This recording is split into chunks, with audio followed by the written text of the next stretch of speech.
Disney and their habit of making live action remakes of their animated classics. To be fair, it hasn't been all bad. It's actually been hit and miss. They've done some pretty terrible things. They've done some okay things, and they've done some really great things. I think Kenneth Branagh's Cinderella live action thing was terrific. I love Guy Ritchie's Aladdin. Love it. Not as good as the original, but I absolutely love it.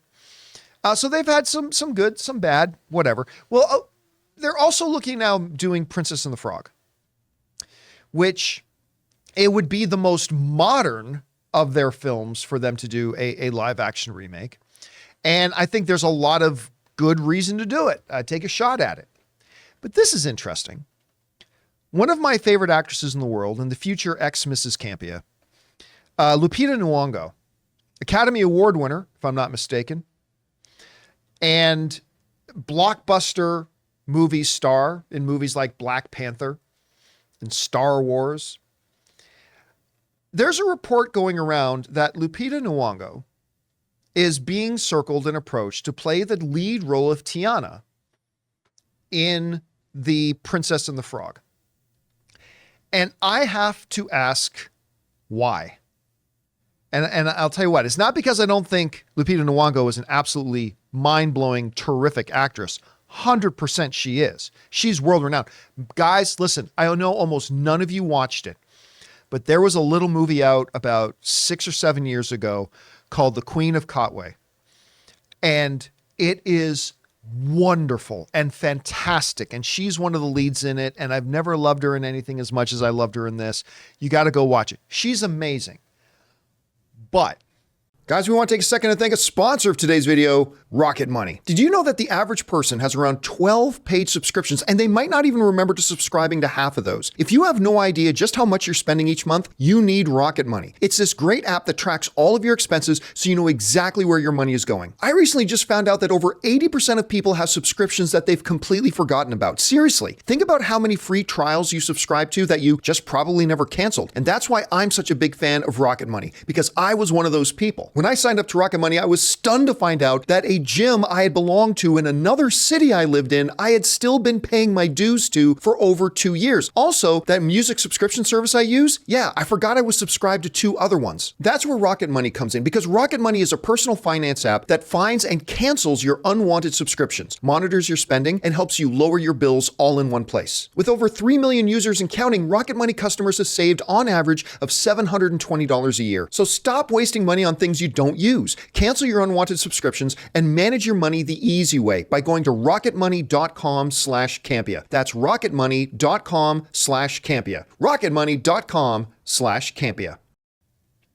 And Chris, correct me if I'm wrong, because I trust your understanding and knowledge and handle on Disney princess lore more than my own.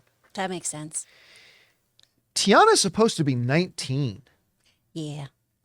Lupita Nyong'o, while a goddess and magnificent in all ways, is 40.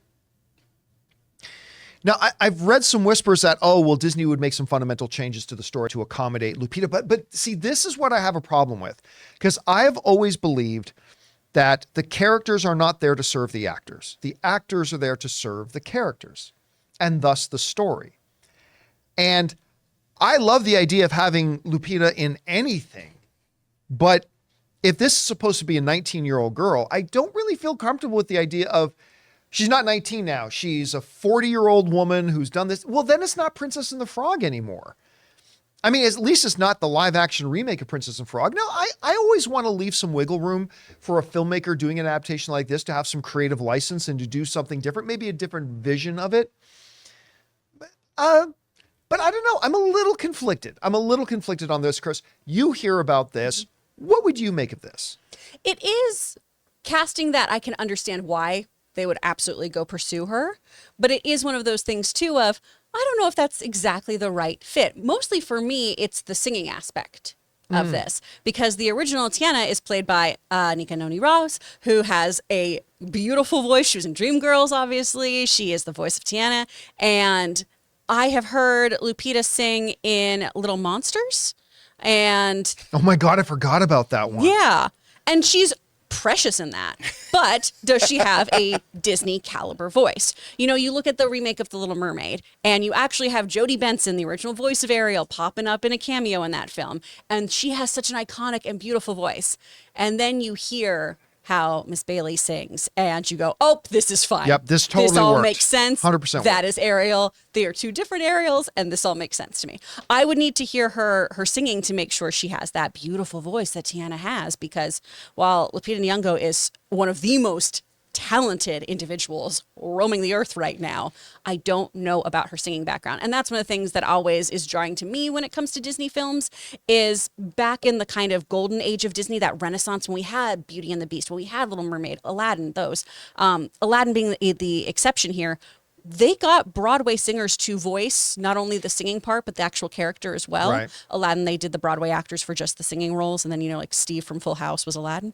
But I always thought that really made sense. And it was so wonderful to have that congruency through a performance. The same way the Frozen movies or the Tangled movies have done that, of having the characters all sing their own songs and everything. And I would just want to make sure that she has a stellar voice, because sometimes film singing isn't of the same caliber of those kind of Disney Broadway kind of things. Well, and to your point, there have been a couple of Disney live action remakes where, even in one that I loved, like Aladdin, where you get somebody, if it's a musical, you get somebody who then sings, and it kind of pulls you out of the movie for a bit because it's just not up to the standard of the other singers.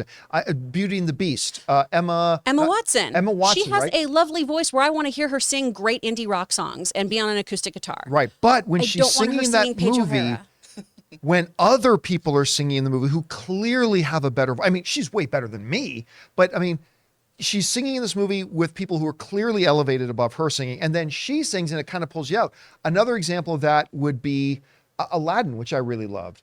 But you had Naomi, what was Naomi's last name? Scott? Scott, thank you. You had Naomi Scott, who is a singer, like flat out, she's a singer.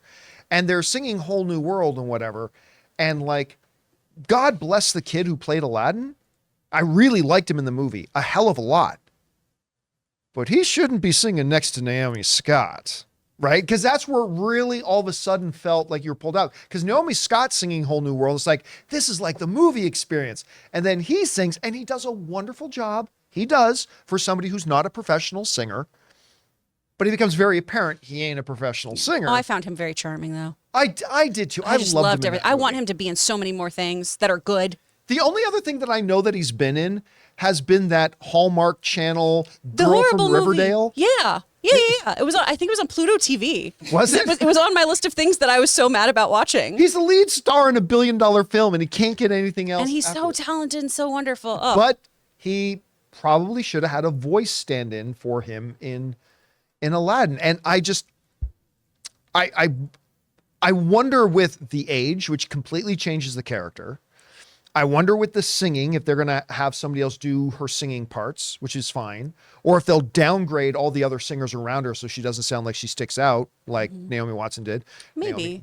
And then to your Emma point Watson, about the age too, it does make the story different, because there is something wildly different about a 19-year-old pursuing owning a restaurant and somebody in their 30s or 40s. So Yeah. that does change the game a There's little going to be a bit. song in the middle about how she's been a bridesmaid in 18 of her other friends' weddings. And when can she have her time? Been there, girl. All right. With that down, Sometimes guys. people just got to wait a little longer for the frog. That's right. The frog will come, or there's too many of them. Hey, guys, thanks for watching our video. Make sure you like and subscribe. But also, we have a daily podcast called the John Campea Show Podcast, available on your favorite podcasting app of choice. Go and find it, the John Campea Show Podcast, on Apple Podcasts, Spotify, or your preferred podcasting app.